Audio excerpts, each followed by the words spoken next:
Sampai di mana batasan kewajiban seseorang mengajari atau menyampaikan keluarganya ilmu agama? Karena terkadang kalau kita mengajari atau menyampaikan mereka tidak mau. Yang saya maksud keluarga, kakak terhadap adik ataupun sebaliknya, suami terhadap istri dan anak, anak kepada orang tua. Jazakallahu khairan Ustaz. Wa anta jazakallahu khairan. Taib, ikhwani fillah, seorang muslim dan muslimah jika dia punya ilmu agama, maka diperintahkan baginya untuk menyampaikan nasihat, menyampaikan peringatan kepada keluarganya. Allah Subhanahu wa taala telah berfirman, "Wa anzir ashiratakal aqrabin," dan berikanlah peringatan kepada keluargamu yang paling dekat. Ya, maka kewajiban kita hanyalah menyampaikan ilmu, menyampaikan nasihat, menyampaikan peringatan, terutama ketika mereka terjatuh dalam kesalahan. Itu kewajiban kita. Ya. Adapun jika mereka tidak menerima apa yang kita sampaikan, maka itu bukan urusan kita. Sebab sekali lagi kita hanya berkewajiban menyampaikan.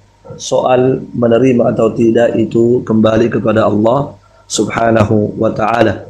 Oleh karena itu Rasulullah sallallahu alaihi wasallam sebagaimana diterangkan dalam Al-Qur'an, ya, itu hanya diperintahkan untuk menyampaikan. Kata Allah Subhanahu wa taala, "Innama anta mudakkir." Sesungguhnya engkau itu tidak lain hanya sebagai pemberi peringatan saja. Adapun masalah dia mau menerima atau tidak peringatanmu itu kembali kepada Allah Subhanahu wa taala, sebab hidayah memang di tangan Allah Subhanahu wa taala.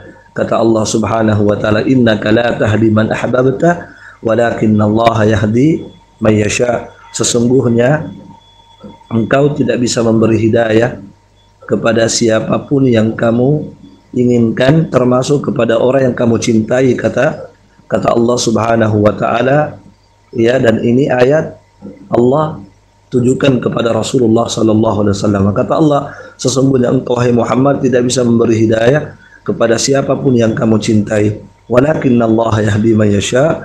Akan tetapi Allah lah yang memberikan hidayah kepada siapa yang Allah kehendaki. Oleh karena itu tugasnya Nabi kita Muhammad sallallahu alaihi wasallam hanyalah menyampaikan dan memberi peringatan kepada keluarga dan kepada seluruh umatnya. Adapun sekali lagi hidayah kembali kepada Allah Subhanahu wa taala. Itu kewajiban kita.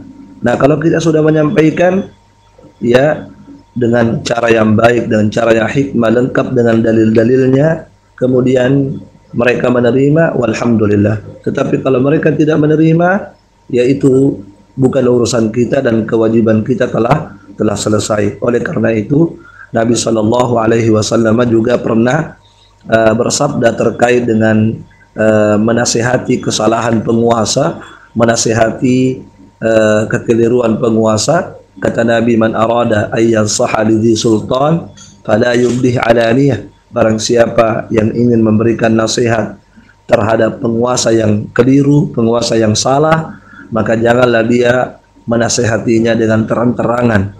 Waliyakhud biyadi, tapi hendaklah dia mengambil tangannya, artinya berdua-duaan.